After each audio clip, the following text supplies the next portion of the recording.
அனைவருக்கும் மாலை வணக்கம். ஒரு முறை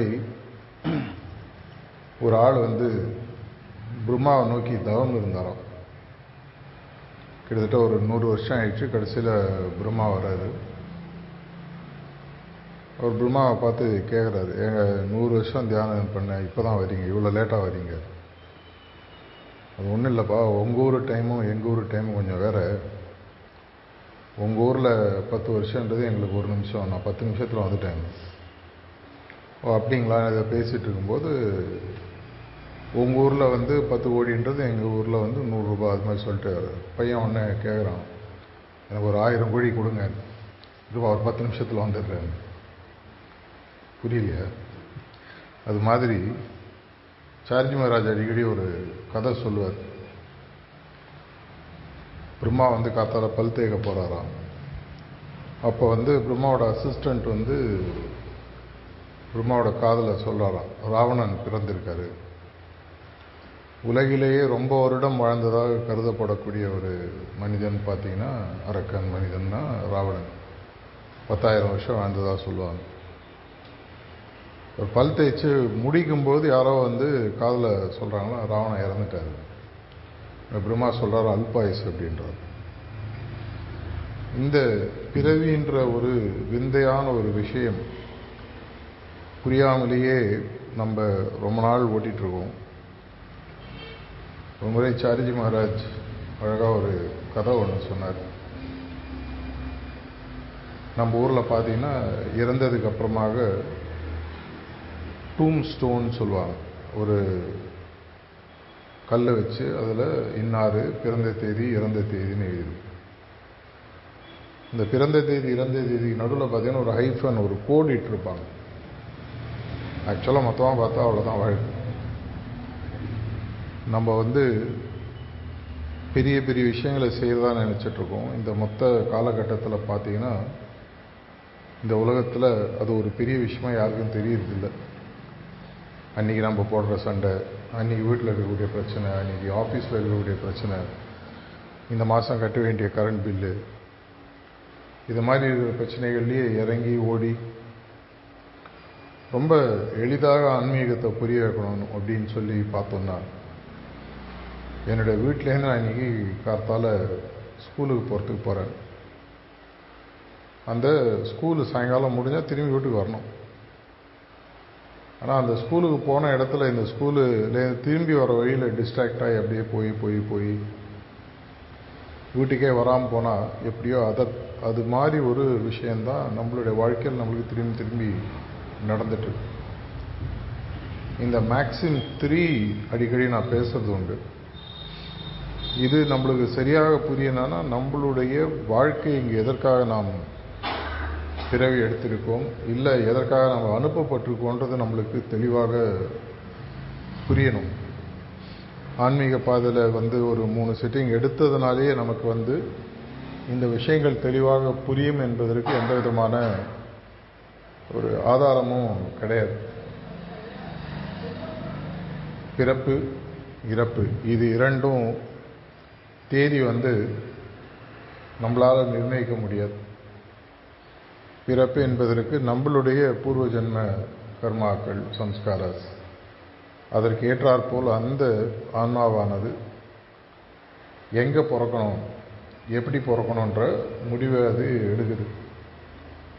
அந்த முடிவை எடுப்பதற்கு கூட சில ஆன்மாக்களுக்கு தான் அதற்கான பர்மிஷன் இருக்குன்னு சார்ஜி மகாராஜ் அடிக்கடி சொல்வார். எவல்யூஷன் ரொம்ப லோ லெவலில் இருக்குது அப்படின்னு சொன்னால், இந்த தரையிலேருந்து எம்பி குதிக்கிற மாதிரி ஒரு 1/2 அடியிலேயே சுவர் இருந்தால் இடித்து திரும்பி கீழே தான் விழுவும். அதே மாதிரி எவல்யூஷன் ரொம்ப லோவாக இருக்கிற ஆன்மாக்கள் பார்த்தீங்கன்னா இம்மீடியட்டாக அடுத்த பெரியன்னு போயிட்டே இருக்கும்.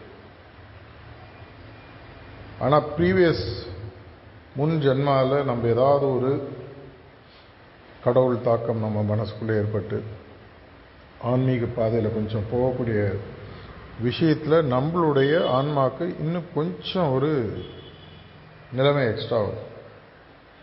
அப்போ ஒரு 100 அடி ஹைட்டில் இருக்கக்கூடிய சோரில் மேலே முன்னாடி ஒரு அடி, இப்போ ஒரு பலூன் ஒட்டினா மெதுவாக மேலே போயிட்டு இடிச்சுட்டு அப்புறம் திரும்பி கீழே வரணும். அதே மாதிரி ஆன்மாக்களுக்கு அடுத்த பிறவியில் எங்கே பிறக்கணும், எந்த இடத்துல பிறந்தா நம்ம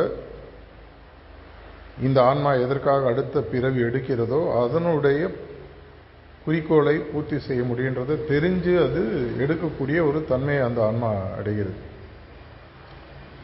அப்படி இருக்கக்கூடிய ஆன்மாக்கள் கூட பார்த்தீங்கன்னா, அப்பேற்பட்ட எவால்வ்டு சோல்ஸ் கூட பார்த்தீங்கன்னா, இப்போ பாபுஜி மகாராஜா இருக்கட்டும், லாலாஜி மகாராஜா இருக்கட்டும், சாரிஜி மகாராஜ் எல்லாருமே பார்த்தீங்கன்னா திரும்பி பாபுஜி மகாராஜ் தன்னுடைய டைரிஸில் எழுதியிருக்காரு. நீங்கள் படிச்சிருந்தீங்கன்னா அந்த என்ட்ரி ஒரு இடத்துல சொல்கிறார், இந்த உலகத்தை நடத்தக்கூடியதாக நாம் நினைக்கக்கூடிய பிரம்மா விஷ்ணு சிவன் கூட அவர்களுடைய அந்த காஸ்மிக் வேலை முடிஞ்ச உடனே திரும்பி இந்த உலகத்தில் பிறந்து, அதனால தான் கீதையில் கிருஷ்ணர் வந்து கர்ம பூமின்னு சொல்லி சொல்கிறார்.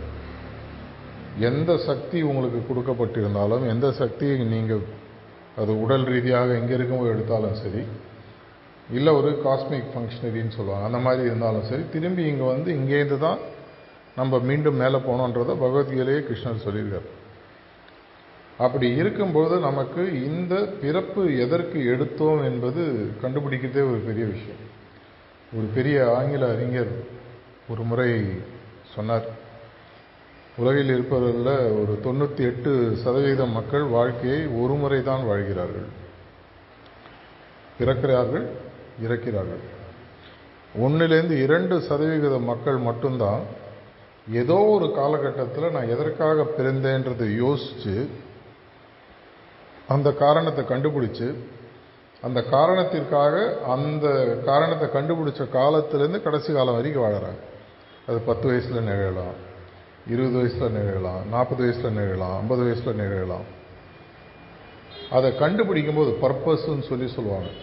அந்த பர்பஸை கண்டுபிடிச்சதுக்கப்புறம் தான் 2% மக்கள் 2வது முறை தன்னுடைய வாழ்க்கையை துவங்குகிறார்கள்.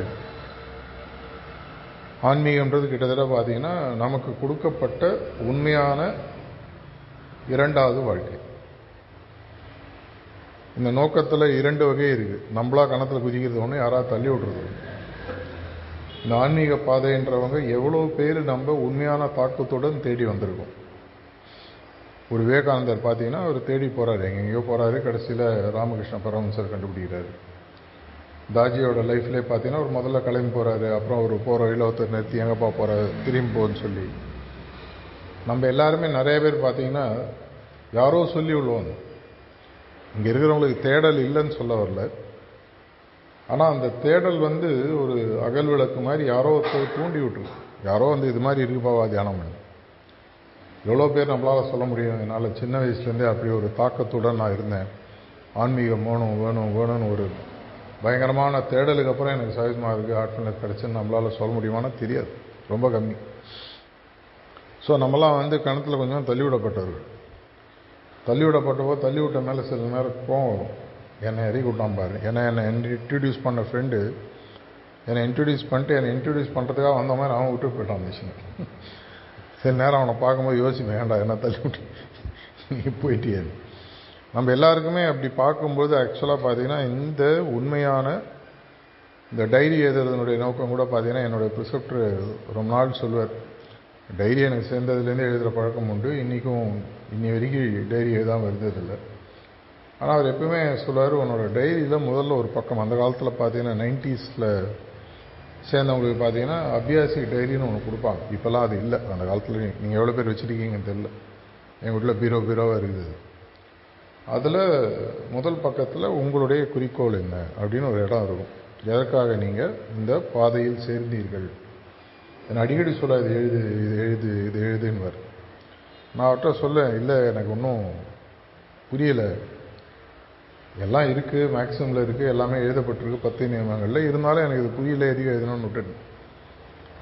எனக்கு அது உள்ளேருந்து ஒரு காரணம், அந்த விளக்கம் வர வரைக்கும் எதற்காக எழுதணும்னு விட்டதுக்கப்புறம் கொஞ்ச நாள் ஒரு சேர்ந்ததுலேருந்து ஒரு ரஃப்லி ஒரு வருஷம் கழித்து சார்ஜி மகாராஜை பார்க்கக்கூடிய ஒரு முதல் முறை அவர் பார்க்கக்கூடிய ஒரு இன்ட்ரடக்ஷன் கிடச்சி. அதுக்கப்புறம் கடைசி காலம் வரைக்கும் அவருடைய கடைசி காலம் வரைக்கும் அவரோட தான் இருந்தேன் நான். அவருடன் வந்ததுக்கு அப்புறம் கூட ஒரு 3-4-5 மாதம் கழிச்சு தான் ஒரு திடீர்னு ஒரு ஸ்பார்க் வந்தது.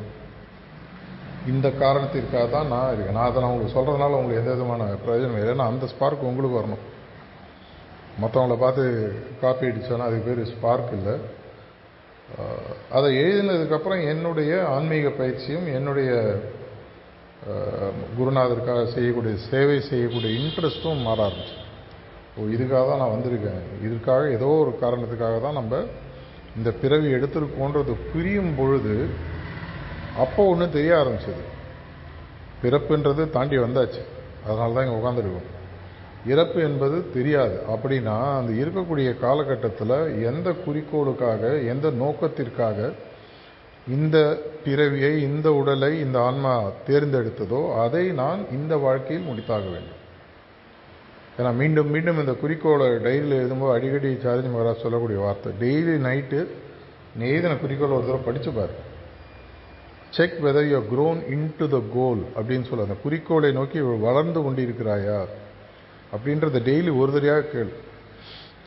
நம்மளுடைய அஷ்டாங்க யோகாவில் 5வது 6வது ஸ்டெப் எடுத்து பார்த்தீங்கன்னா தாரணா பிரத்யாகாரான்னு சொல்லுவாங்க.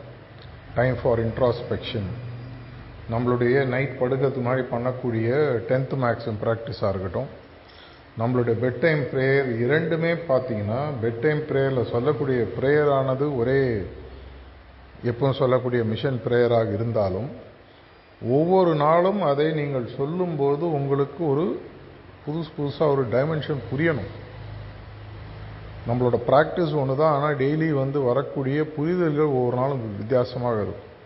இதுதான் நம்ம சிஸ்டமில் இருக்கக்கூடிய ரொம்ப ரொம்ப ஒரு முக்கியமான ஒரு விஷயம். இது நமக்கு புரியும் பொழுது தான் என்னுடைய மறுநாள் ப்ராக்டிஸில் நான் என்ன பண்ணணும். அப்படி இல்லைன்னா என்ன ஆகும்னா நம்மளுடைய ப்ராக்டிஸ் ஆனது மெக்கானிக்கலாக மாற ஆரம்பிக்கும். கத்தால எழுந்துக்கணும், பாயிண்ட் பி கிளீனிங் பண்ணு, ப்ரேயர் சொல்லு, தியானம் பண்ணு, ஹோல் டே கான்ஸ்டன்ட் ரிமெம்பரன்ஸில் இது, இன்டென்ஷன்ஸு, சஜஷன்ஸு, சாயங்காலம் சுத்திகரிப்பு, 9 மணி universal prayer, point A meditation, அதுக்கப்புறமாக படுக்கிறதுக்கு முன்னாடி 10th maximum practice for point டியில் ஒர்க் பண்ணுறதுக்கு, அதற்கப்புறமாக பெட் டைம் ப்ரேயர் படுத்துக்கிறோம். இது கிட்டத்தட்ட ஒரு மொனாட்டனஸாக ஒரு கிராமஃபோன் ரெக்கார்டு மாதிரி ஆகிடும். கீழே வந்த ரெக்கார்டு மாதிரி அதையே பண்ணிகிட்ருக்கோம். பண்ணுறது கரெக்டாக இருக்கும், ஆனால் அதில் ஆத்மார்த்தமான ஒரு விஷயம் இருக்காது. நிறைய பேருக்கு ப்ராக்டிஸில் ஒரு ஒரு பிடிப்பு இல்லை அப்படின்னு சொல்லுவாங்க. அதுக்கு முக்கியமான காரணம் நம்மளுடைய முக்கியமான ஒரு நேரம் பார்த்தீங்கன்னா இந்த படுப்பதற்கு முன்னால் அந்த ப்ரேயர் இன்ட்ராஸ்பெக்ஷன் டைம். என்னுடைய குறிக்கோள் அதே தான். நான் ஒரு போன மாதம் கோயம்புத்தூர்ல இங்கே ஒரு டாக்கில் கூட சொன்னேன், ஹார்ட்ஃபுல்னஸ் மூமெண்ட்டில் மட்டும்தான் பார்த்தீங்கன்னா இது தொடர்ச்சியாக மாறும் குறிக்கோள்கள் உள்ள ஒரு பயிற்சி. இது பார்க்கறதுக்கு உடனே தான் இருக்கும். பையன் பிறந்தவுடனே ஒரு பேர் வைப்போம், ஒரு எல்கேஜி ஸ்கூலுக்கு ஃபார்ம் வாங்கிடுவோம். இந்த காலத்தில் அது ஃபேஷன் ஆகிடுச்சு. அதுக்கப்புறமாக 1ஆம் கிளாஸ் 2ஆம் கிளாஸ் 3ஆம், அப்புறம் 5, அப்புறம் 10 படிக்கும்போது குரூப் படிக்கும்போது நெக்ஸ்ட் எந்த காலேஜ், அதுக்கப்புறம் மேலே பார்த்தீங்கன்னா அவன் லைஃப்பில் மாறிட்டே இருக்கும். அவன் சின்ன வயசில் அவனுக்கு நீ 40 வயசில் இது ஆகணும், 60 வயசில் அதாகணும் சொன்னால் அவனுக்கு ஒன்றும் புரியாது. நமக்கே புரியுது, அவனுக்கு எப்படி புரியும்?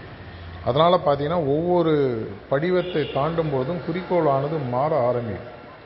ஃபைனல் குறிக்கோள் ஒரே மாதிரி இருந்தாலும், கம்ப்ளீட் ஒன்னஸ் வித் காடுன்னு நியமம் 3 சொன்னபடி இருந்தால் கூட அதை போகும்போது வரக்கூடிய இன்க்ரிமெண்டல் கோல்ஸ்ன்னு சொல்லுவாங்க. ஒவ்வொரு குறிக்கோளாக மாறக்கூடிய அந்த விஷயமானது ஒவ்வொரு மனிதருக்கும் ஒவ்வொரு அபியாசிக்கும் மாறும். அது எங்கே மாறுன்னு சொன்னால் டெய்லி நான் அதை ரெஃபர் பண்ணணும். இப்போ நீங்கள் வாழ்க்கையில் பணம் சம்பாதிக்கணும்னு ஒரு முடிவு எடுத்தீங்கன்னா அன்னி ராத்திரி பிஸ்னஸில் இருக்கிறவங்களுக்குலாம் தெரியும், அன்னி ராத்திரி P&L அக்கௌண்ட் பார்ப்பாங்க. இந்த வருஷம் நான் 10 கோடி சம்பாதிக்கணும், இனி வரைக்கும் எவ்வளோ சம்பாதிச்சிருக்கேன், இன்னும் பாக்கி எவ்வளோ இருக்குது. அப்படியே நீங்கள் சம்பாதிச்சிட்டே வரும்போது இல்லையா 10 கோடிக்கு மேலே சம்பாதிக்கலாம் போல இருக்குன்னு என்ன பண்ணுவீங்க, குறிக்கோளை மாற்றுவீங்க. இதே மாதிரி தான் ஒரு மாணவனும் சரி, ஒரு வீட்டில் இருக்கக்கூடிய சகோதரிகள் யாராக இருந்தாலும் சரி, அன்னைக்கு நீங்கள் யோசித்து பார்க்கும்போது அடுத்த நாளைக்கான பயிற்சிக்கான ஒரு கத்தாலப்பா எப்போ எழுந்துக்க போகிறோம் அப்படின்ற ஒரு இன்ட்ரெஸ்ட் நமக்கு வர ஆரம்பிக்கும். நம்ம நான் நிறையா பேருக்கு சிட்டிங் கொடுக்கும்போதெல்லாம் பார்த்தீங்கன்னா, பிரதர் எங்களுக்கு மாஸ்டர் சொல்கிறாரு செய்கிறோம், அதுதானே டிசிப்ளின். அது அல்ல. இப்போ மாஸ்டர் தான் சொன்னாருன்னு சொல்லி கல்யாணம் பண்ணிட்டு ஒரே வீட்டில் 2 பேரும் ஹஸ்பண்ட் அண்ட் ஒய்ஃப் இல்லாமல் சும்மா கோ ட்ராவலர்ஸ் மாதிரி இருந்தோன்னா ஒரு உறவு முறையில் ஒரு இன்ட்ரெஸ்ட் இருக்காது. ஆத்மார்த்தமாக இருக்கணும் இல்லையா? அதே மாதிரி தான் என்னுடைய இந்த ஆன்மீக பயணமானது எனக்கும் என்னுடைய குருநாதருக்கும் ஏற்பட்ட ஒரு ஆன்மீக உறவு. அன்னைக்கு நான் இதை ரிவ்யூ பண்ணி பார்க்கணும். அப்போ தான் என்னுடைய இறப்பை நோக்கி நான் போகும்போது, அது அடிக்கடி நான் பல இடங்களில் சொல்கிறது உண்டு. நேற்றுடையார் இன்றிலேனும் பெருமையுடைத்து உலகுன்னு சொல்லுவாங்க. நேற்றுக்கு இருக்கிறவங்க இன்னைக்கு இல்லை, இன்னைக்கு இருக்கிறவங்க நாளைக்கு இல்லை. யாருக்குமே நம்மளுடைய அடுத்த நாள் எப்படி இருக்கும், இருப்போமா இல்லையா, இன்னும் நல்லா இருக்குமா சுமாராக இருக்குமா நம்மளுக்கு தெரியாது. ஆனால் இன்றைய நாளை இப்பொழுது நான் ஒழுங்காக வாழ்ந்து இன்னைக்கு நைட்டு நான் படுக்க போகும்போது நாளைக்கு என்னுடைய வாழ்வானது எப்படி இருக்கணுன்றது என்னுடைய ஆன்மீக குறிக்கோள் அதை முடிவு செய்யும். ஆன்மீக குறிக்கோள் முடிவு செய்யும்போது என்ன ஆகணும், உங்களுடைய பொருளாதார குறிக்கோளும் ஆட்டோமேட்டிக்காக அமையும். பலமுறை தாஜி சொல்கிறார், அப்பேற்பட்ட ஒரு ஆன்மீக குறிக்கோளை அமைக்கும் பொழுது உன்னுடைய பொருளாதார குறிக்கோள் அதில் அமையாமையாக போயிடும். அதுக்குன்னு வாழ்க்கையை விட்டேத்தியா வாழணுன்றது இல்லை. உலகத்திலே இருக்கிறதுல நான் ஒரு சிறந்த அபியாசியாக இருக்கணும்னு நீங்கள் முயற்சி எடுத்து அதற்கான நீங்கள் பயிற்சிகளை செஞ்சீங்கன்னு சொன்னால் உங்களோட பொருளாதார வாழ்க்கையிலையும் அதே சிந்தனைகள் உங்களுக்கு வரும். ஒரு துறையில் சிறப்பாக இருக்கணும்னு நினைக்கிறேன், இன்னொரு துறையில் சிறப்பாக இல்லாமல் எப்படி போக முடியும்? ஆட்டோமேட்டிக்காக நடக்கிறது தானே. அப்படி இருக்கும்போது என்னுடைய இறப்பிற்கும் பிறப்பிற்கும் எனக்கு நடுவில் கொடுக்கப்பட்ட இது ஒரு பள்ளி வாழ்க்கை மாதிரி. ஒரு பள்ளிக்கு படிக்கிறதுக்காக இங்கே அனுப்பிச்சிருக்காங்க. இதை ஒழுங்காக படிச்சுட்டு போனோன்னா அடுத்த கிளாஸு, அதுக்கப்புறம் அடுத்த கிளாஸு. ஒழுங்காக படிக்காமல் போனால் இங்கே டிமோஷனும் கிடையாது, வாய்ப்புகள் இருக்குது.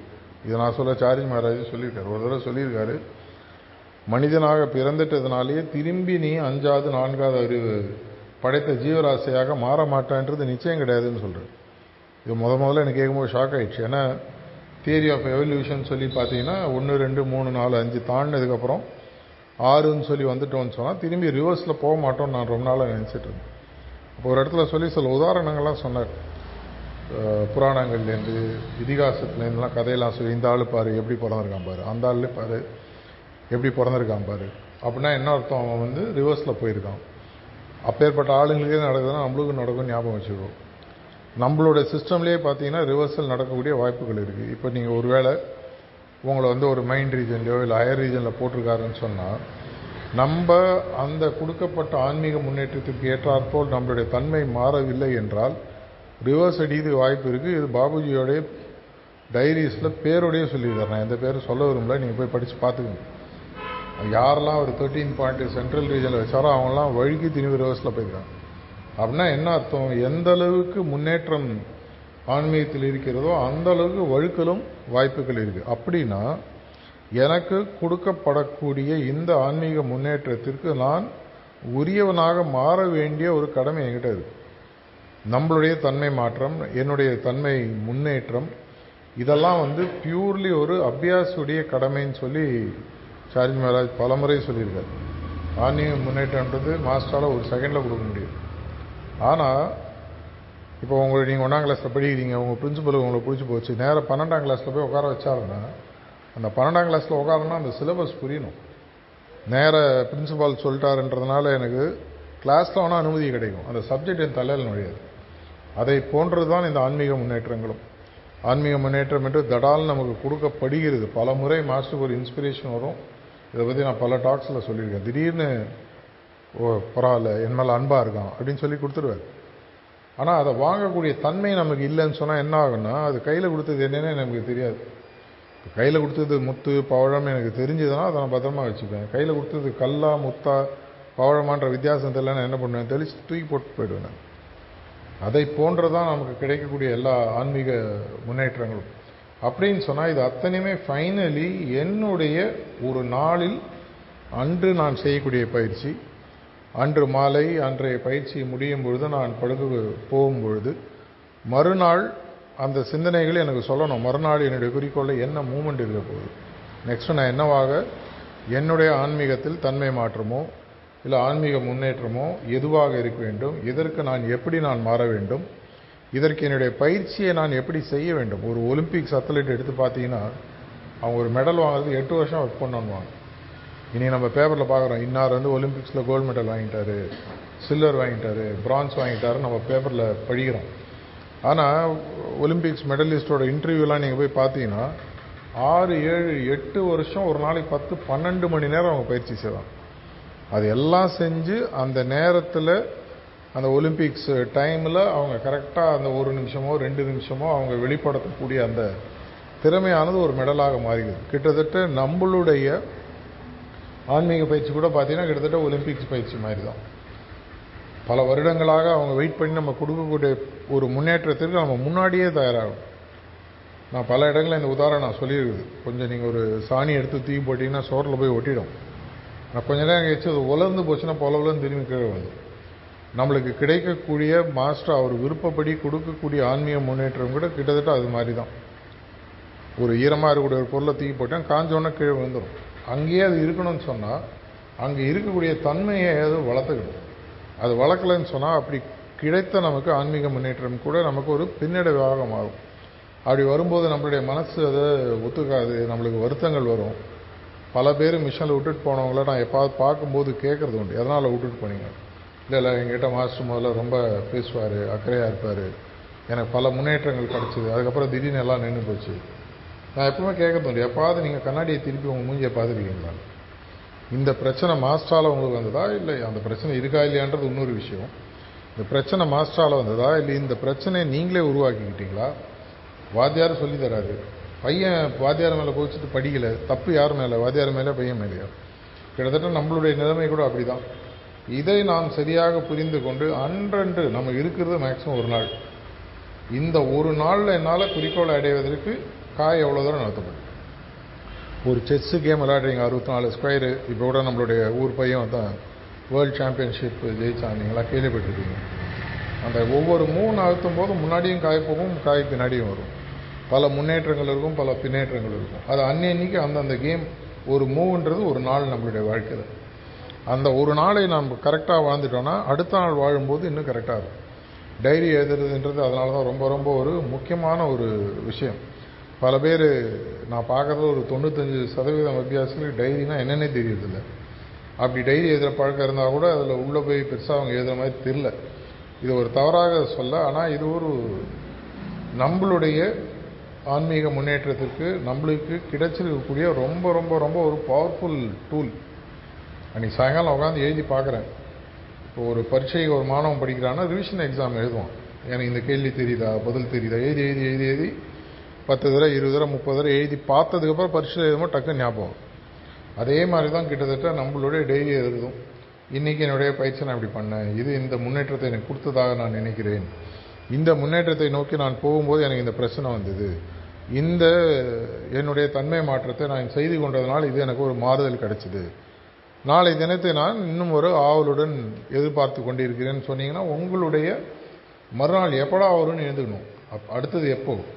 தாஜி அடிக்கடி அவருடைய டாக்ஸில் சொல்கிறார், ஒவ்வொரு தியானமும் நீயும் மாஸ்டரும் பார்க்கறதுக்கு மாஸ்டர் உனக்கு கொடுக்குற அப்பாயின்மெண்ட், நீ அவருக்கு கொடுக்குற அப்பாயின்மெண்ட் இல்லை. அவர் உனக்கு ஒரு அப்பாயின்மெண்ட் கொடுக்குறாரு. இந்த தியான பயிற்சியை நான் உன்னை வந்து மீட் பண்ண போகிறேன். உன்னை மாஸ்டர் வந்து உங்களை மீட் பண்ணுறாருன்னு சொன்னால் நான் எந்த அளவுக்கு நான் தயார் பண்ணிக்கணும். மாஸ்டர் எப்போ தேனிக்கு வருவார், மாஸ்டர் எப்போ வத்தல் கொண்டு வருவார், மாஸ்டர் எப்போ திடீர்னு வருவார்னு எல்லோரும் கேட்குறாங்க. நிறைய பேர் மெசேஜ்லாம் அனுப்புகிறாங்க. அவர் டெய்லி உங்களுடைய தியானத்தில் வந்துட்டுருக்காரு, அதை என்ன பண்ணுறீங்க நான் இப்போ கேட்டிருந்தேன்னா உங்களுக்கு அதோட அர்த்தம் புரியும். அது செம்பட நல்லா வர வர வர வர அவருக்கு எங்கேருந்தோ வெளி ஒரு உணர்வு அவருக்கு வரும். எங்கேருந்தோ உள்ள ஒருத்தன் நல்லா பார்த்துருக்கானா வெளியில் போய் பார்க்கலாம். இது நான் சொல்ல சார்ஜ் மராவதர் சொல்லியிருக்காரு. ஒரு கால் வரும், ஒரு கிரேவிங் வரும். அது அந்த ப்ராக்டிஸில் இவனை போய் பார்க்கணுன்றது யாருன்னு அவருக்கு தெரியாது, அந்த மூஞ்சி தெரியாது, அந்த பேர் தெரியாது, ஊர் தெரியாது. ஆனால் தானாக ஒரு மேக்னெட் எடுக்கிற மாதிரி இருக்க ஆரம்பிப்பாங்க. எங்கெங்கெல்லாம் இப்போ ஒரு முறை நல்லா ஞாபகம் 94, 95 சாரிமாரோட நார்த் இந்தியாவில் ட்ராவல் பண்ணிட்டு இருந்தோம். ட்ராவல் பண்ணுவோம், திடீர்னு ஒரு ஊரில் அந்த மேப்பில் அவருடைய ட்ராவல் பிளானில் அந்த ஊரே கிடையாது. ஒரு ஊருக்கு போகிறாரு, ஒருத்தர் வீட்டுக்கு போகிறாரு, 3 நாள் அந்த வீட்டில் தங்குறாரு. ஊர்லேயே மொத்தமாக பார்த்தீங்கன்னா 25 அபியாசி தான். 1994. அப்போது நான் அவர் கூட இருந்தேன். கேட்டேன், இந்த ஊரில் 3 நாள் தங்குறீங்க, என்ன விஷயம்? ஒரு ஆளை காமிச்சு சொன்னார். அந்த ஒரு ஆளுக்காக தான் அந்த ஊருக்கு வந்தேன். அப்படி அந்த அபியாசி என்னை புல் பண்ணார். அந்த அபியாசிக்காக அந்த ஊருக்கு வந்தேன். இந்த அபியாசி வெளியிலேருந்து பார்த்தீங்கன்னா ஒன்றும் பெரிய ஆகா ஓகம்லாம் தெரில. அவர் பாட் சாந்தமாக நிற்கிறாரு போகிறாரு. ஒன்றும் பெரிய அப்படியே நம்மளாம் அபியாசினா டார்ச் பிடிச்சி பார்க்கலாம் அப்படிலாம் நினச்சிட்டு இருக்கோம். அது மாதிரிலாம் எல்லாம் ரொம்ப சாதாரணமாக இருக்குது. ஆனால் அவருக்கு அந்த உள்ளே இந்த காலிங் கூப்பிடுது. திடீர்னு வராரு. அந்த ஊரில் ஒரு வீட்டுக்கு போய் தங்கணும், 3 நாள் தங்குறது. அது எல்லாமே பார்த்தீங்கன்னா ஒரு அபியாசி. அந்த அளவுக்கு அந்த புல் கிரியேட் ஆகுதுன்னா எப்பேற்பட்ட ஒரு ரிஃப்ளெக்ஷன் பாருங்கள். ஆட்டோமேட்டிக்காக அங்கேருந்து நடக்க ஆரம்பிக்கும். நம்மளுடைய டைரி மூலமாகவும் நம்மளுடைய தினசரி பயிற்சியின் மூலமாகவும் பல ஆன்மீக அற்புதங்களை நம்மளால் நிகழ்த்த முடியும். அற்புதங்கள்லாம் நான் மேஜிக் அந்த மாதிரி மெட்டீரியல் லைஃப்பில் சொல்ல மிராக்கிள் மாதிரி சொல்ல வரல. ஆன்மீக முன்னேற்றம் தான் இருப்பதற்குள் பெரிய மிராக்கிள்னு சொல்லி தாஜி அடிக்கடி சொல்கிறார். A transformed human being is the highest level of miracle அப்படின்றார். ஒரு மனிதன் தன்மை மாற்றம் வருவதை போன்ற ஒரு பெரிய அற்புதம் உலகத்தில் கிடையவே கிடையாது. நம்மளாம் அப்படி கையில் ஒரு மந்திரம் பண்ணி ஒரு மாங்காய் கொடுத்தாங்க, ஒரு படத்தை கொடுத்தாங்க, ஒரு பணத்தை கொடுத்தாங்க, இதை அற்புதம் நான் நினச்சிட்ருக்கோம். அதெல்லாம் டிரான்சிட்டரி அப்படின்றார். அது இன்னைக்கு நிற்கும், நாளைக்கு இருக்காது. நிலையில்லாத விஷயங்களுக்கு பேர் டிரான்சிட்டரி. உண்மையான நிலையான விஷயம் என்பது உங்கள் உள்ளில் இருக்கக்கூடிய அந்த ஆன்மீக விஷயத்தை இன்னும் பல ஹையர் லெவலுக்கு எடுத்துகிட்டு போய் அதை உங்களுக்கு புரிய வச்சு உங்களை ஒரு டிரான்ஸ்ஃபார்ம்டு ஹியூமன் பீயிங்காக 50 வருஷம் 100 வருஷம் கழிச்சு ஒரு விவேகானந்தரை பற்றி பேசுகிறோம், ஒரு பரமஹம்சரை பற்றி பேசுகிறோம், ஒரு பாபாஜியை பற்றி பேசுகிறோம். அவர் இங்கே இருக்கும்போது யாரும் அவங்கள பற்றி பேசியிருக்க மாட்டாங்க. என்றைக்குமே ஒரு நிகழ்கால சம்பந்தப்பட்ட மனிதர்களின் பெரிய விஷயங்கள் நமக்கு இருக்கும்போது தெரியுது. 20-30 வருஷம் கழிச்சு பேசுவோம். அதே மாதிரி தான் நம்மளுக்கு இன்றைக்கி நடக்கக்கூடிய இந்த மாறுதல்களும் நிகழ்வுகளும். இதை நான் எங்கே போனாலும் இதை சொல்வதற்கு முக்கியமான காரணம், நமக்கு கிடைத்திருக்கக்கூடிய ஒரு அரிய ஆன்மீக பொக்கிஷம்ன்றது இந்த ப்ராக்டிஸ். இது புதுசாக சேர்ந்தவங்களாக இருந்தாலும் சரி, பல வருடங்கள் இருந்தவங்களாக இருந்தாலும் சரி, சிலபஸ் அப்பப்போ ரிவைஸ் பண்ணுறதுன்றதில் தப்பு இல்லை. இந்த மார்க்கத்திற்கு நான் எதனால் வந்தேன், என்ன காரணம், யாராவது தள்ளி விட்டாங்களா, தள்ளி விட்ட காரணம் கரெக்டாக இல்லை, நானாக தேடி வந்தேனா, எனக்கு உள்ள ஒரு காலிங் இருந்ததா, உள்ள ஒரு ஏதோ ஒரு கூப்பிடுதுங்க அப்படின்ற ஒரு ஃபீலிங் இருந்ததா, அப்படி இருக்கக்கூடிய பட்சத்தில் அதை நோக்கி நான் சென்று கொண்டிருக்கிறேன். இது அன்றாடம் ஒரு முறை பார்க்கறதுக்கு எவ்வளோ நேரம் ஆகும், 5-10 நிமிஷம் ஆகும். ப்ராக்டிஸ் போக உங்களுக்கு நைட்டு நீங்கள் படுக்கிறதுக்கு முன்னாடி படம் பார்க்குறோம், ஓடிடி பார்க்குறோம், வாட்ஸ்அப் ஃபார்வர்ட் பார்க்குறோம், யூடியூப் பார்க்குறோம், அரட்டை அடிக்கிறோம், பல விஷயங்கள் செய்கிறோம். இதெல்லாம் ரைட்டு தப்புன்றதில்லை, நான் ஜட்மெண்ட்டில் போக விரும்பலை. உங்களுடைய முக்கியமான ஒரு ஆன்மீக முன்னேற்றத்திற்காக அன்றைய தினம் சரியாக அமைந்ததான்றது ஒரு 5 நிமிஷம் ரிஃப்ளெக்ஷன். இதுதான் ஒரு அடிக்கடி இந்த தாரணா பிரத்யாகாரன்றது ஒன்றுமே இல்லை. உட்காந்து இனி என்ன நடந்தது, சரியாக நடந்ததா, நாளைக்கு என்ன நடக்கணும், அதற்கு என்னுடைய தயாரிப்பு நிலை எப்படி இருக்கணும், அந்த ஃபீலிங்கோடு நீங்கள் கனெக்ட் ஆகி ப்ரேயர் சொல்லி படுக்கும் பொழுது உங்களோட ஆழ்நிலை மனதாக ஆட்டோமேட்டிக்காக டேக் ஓவர் பண்ண ஆரம்பிக்கும். பல முறை தாஜி சொல்லியிருக்காரு, இந்த ப்ரேயர்ன்றதே சப்கான்ஷியஸ் மைண்டை சூப்ரா கான்ஷியஸோட கனெக்ட் பண்ணுறதுன்றார். சப்கான்ஷியஸ்ன்றது எங்கள்கிட்ட இருக்குது, சூப்ரா கான்ஷியஸ்ன்றது கடவுள் நிலை. அது இரண்டத்தையும் கனெக்ட் பண்ணிவிட்டு நான் ஒரு உண்மையான தாக்கத்துடன் படுக்க போகும் பொழுது ஆட்டோமேட்டிக்காக என்ன ஆகுதுன்னா, மறுநாளைக்கு எனக்கு நடக்கக்கூடிய ஆன்மீக விஷயங்களானது இன்னும் ஒரு புது டைமென்ஷனில் இருக்காரு. அது என்ன தான் சொன்னாலும் மாம்பழம் நல்லா இருக்குது, வாழைப்பழம் நல்லா இருக்குன்னு சொன்னால் நீங்கள் சாப்பிட்டு பார்த்தா தான் தெரியும். நான் சொல்லக்கூடிய எல்லா விஷயங்களும் ஏற்கனவே நீங்கள் ப்ராக்டிஸ் பண்ணியிருந்தீங்கன்னா உங்களுக்கு அதனுடைய இம்பார்ட்டன்ஸ் தெரியும். அப்படி இல்லைன்னா இன்னும் பண்ண ஆரம்பிங்க. ஏன்னா இது ஒரு மூச்சு விடுற மாதிரி. மூச்சு விடுறதுனோட அருமை மூச்சு நிற்கும்போது தான் தெரியும். ஐயோ மூச்சு விட முடியலையே. எவ்வளோ பேர் நம்ம ஐசியூவில் பார்க்குறோம், ஆக்சிஜன் வச்சு மாஸ்க் வச்சு போடுறாங்க. ஐயோ ஒரு மூச்சு விட்டால் நல்லா இருக்குமே. ஆனால் மூச்சு விடும்போது மூச்சு விடுறதுனுடைய இம்பார்ட்டன்ஸ் நமக்கு தெரியுது. கிட்டத்தட்ட இந்த ஆன்மீக பயிற்சின்றதும் அதே மாதிரி தான். ஒரு உயரிய குறிக்கோள், அந்த உயரிய குறிக்கோளை நோக்கி செல்வதற்கு அருமையான, மிகவும் வேகமாக பத்திரமாக செல்லக்கூடிய ஒரு பாதை, ஒரு அருமையான ஒரு குரு சார்ந்த ஒரு ப்ரொடெக்ஷன் நம்மளுக்கு இருக்கக்கூடிய ஒரு பாதை.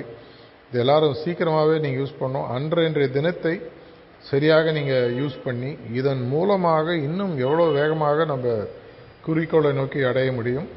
நம்ம போகிறது மட்டும் இல்லாமல் இன்னும் எவ்வளோ பேரை கூட ஆக்ஷன் போகணுன்றதையும் கொஞ்சம் கவனமாக செய்யணும். எல்லோரும் அதை சீக்கிரமே அந்த குறிக்கோளை அடையணுன்ற பிரார்த்தனையுடன் முடித்துக் கொள்கிறேன். நன்றி, வணக்கம்.